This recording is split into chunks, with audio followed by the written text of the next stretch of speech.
let's get to it. Cause I ain't leaving alone. Feel like I could be honest, babe. We both know that we're grown. That's why I wanna know.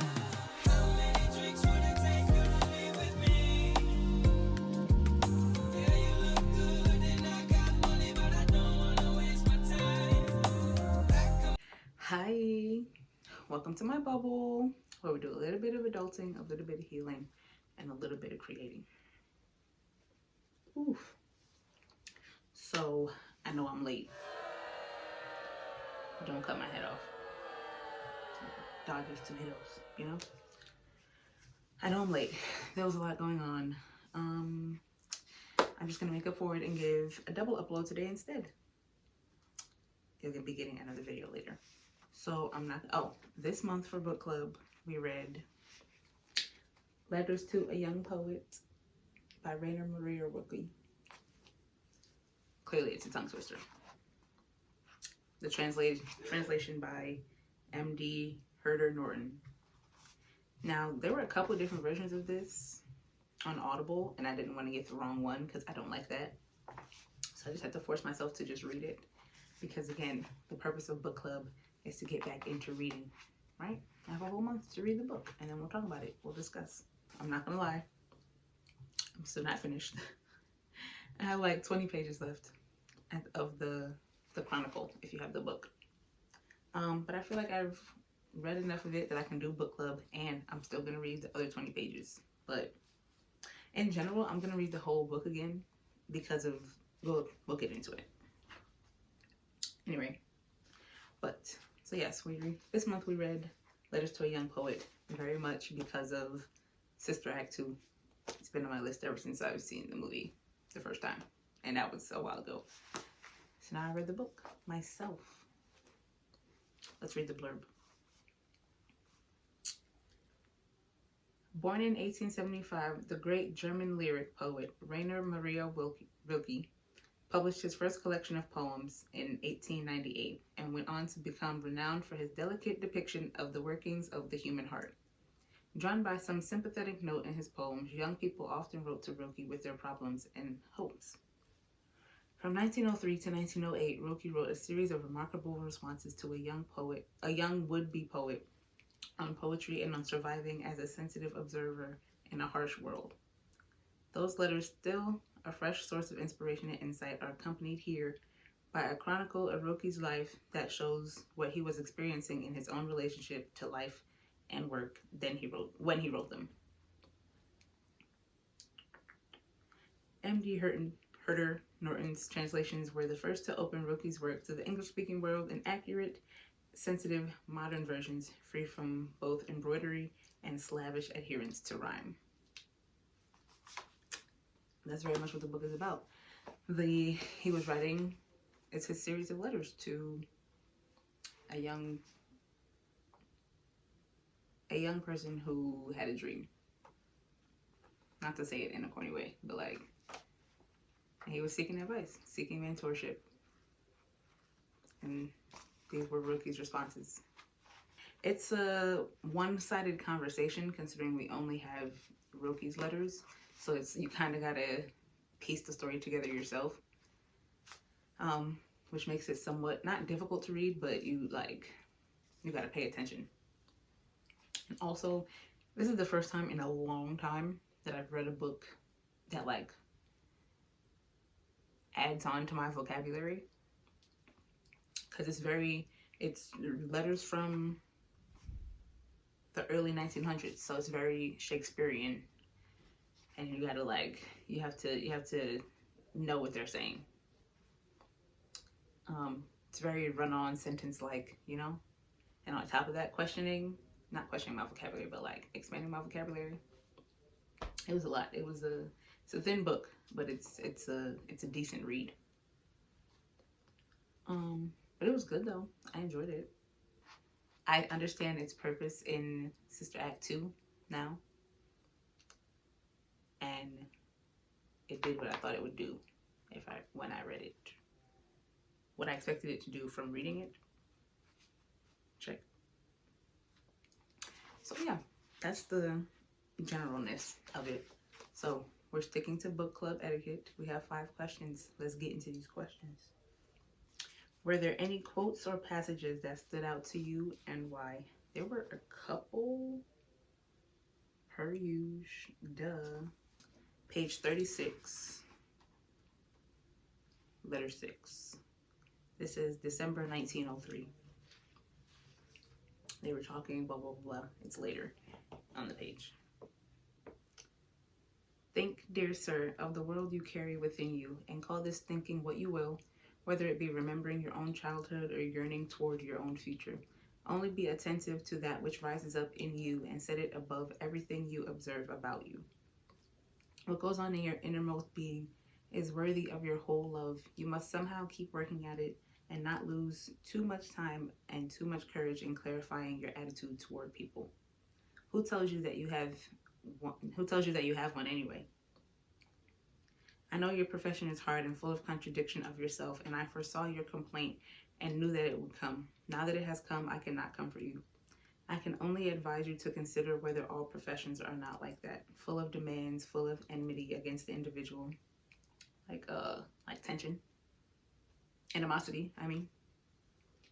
saturated as it were with the hatred of those who have found themselves mute and sullen in a humdrum day.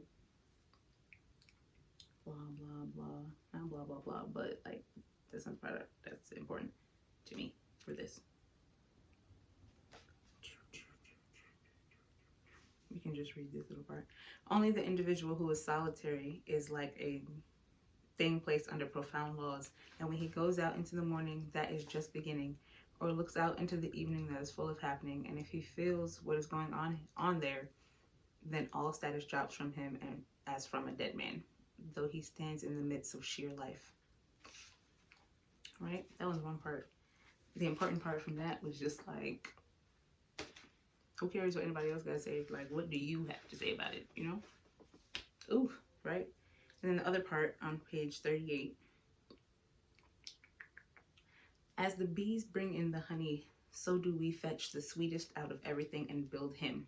He was preaching at this part. He's talking about God, right? Okay, so start over. As the bees bring in the honey, so do we fetch the sweetest out of everything and build God. Within the trivial evening, slow down. With the trivial even, with the insignificant, if it but happens out of love, we make a start with work and with rest after it. With a silence or with a small solitary joy, with everything that we do alone, without supporters and participants, we begin him whom we shall not live to know, even as our forebears could not live to know us. And yet they who are long gone are in us as predisposition, as burden upon our destiny, as blood that pulsates, and as a gesture that rises up out of the depths of time. Is there anything that can take from you the hope of thus someday being in him, the farthest, the ultimate? Mister. Yes, sir, this nigga's spitting, right? Crazy. Question number 2. How did the book make you feel? What emotions did it evoke? How did the book make me feel? I'm not gonna lie. Considering I rushed it a little bit. I didn't rush the beginning. But then I did start to rush. But even so, it was not a tearjerker. Excuse me, even though it very much can be. Like if you were to read it as though he was writing the letters to you, you get me? But the book is inspirational. It's the reminder that you need, that if you have dreams for a reason. So if you dream it, then you can be it. Very that. It's the little spark in the match underneath you that makes you tap into the inner confidence and the belief in yourself, the trust in yourself, by acknowledging your fear / insecurity. It's a decent read. Number 3, you see, why do I do this? I don't know. Question number 3. Have any of your personal views changed because of this book? If so, how? Personal views, no. Not in the context of like morals, beliefs, those kind of things, because if anything, it's just more,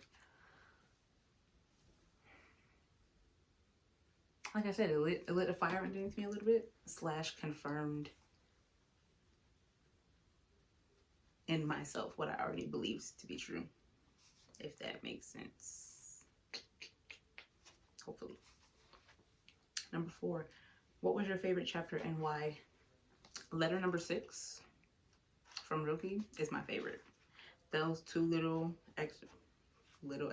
excerpts were both from letter 6, but they were all, because it's written like by the letters, counting the letters and where he, like, his actual letters. There are 10 letters total. Yes, letter number 6 is my favorite, because that's the one he was just preaching in, and it was very like, who cares what they gotta say? Like, how do you feel about it? Do you believe it? You have this insecurity. Why? Because they told you about that? Like, nobody cares. It was very bad. And then he started preaching. I didn't all the way get how the preaching connected to that, but like I did. My subconscious got it. So either way. Question number 5, last question. Was the book satisfying to read? Why or why not? I'm gonna say yes. It was satisfying to me because I like the Shakespearean type of writing and the flow to it. But because it challenges me to like slow down and pay attention, if that makes sense. So I like that. That made it satisfying for me. The actual context and the writing made it satisfying to me, because of his words, but also again because I like adding on to my vocabulary. Like, what are some of the words I've learned? Did I learn them really? Vicissitude, omnipotence, not disdain, just a bunch of words, right? But yeah, that's what made it satisfying to me. I'm definitely going to read it again. It's the kind of book that you read more than once. One, to understand it, but then once you understand it, you would read it again anytime you need a little boost, a little confidence boost, a little faith in yourself. This is the book for you. Love it. Right? That's everything.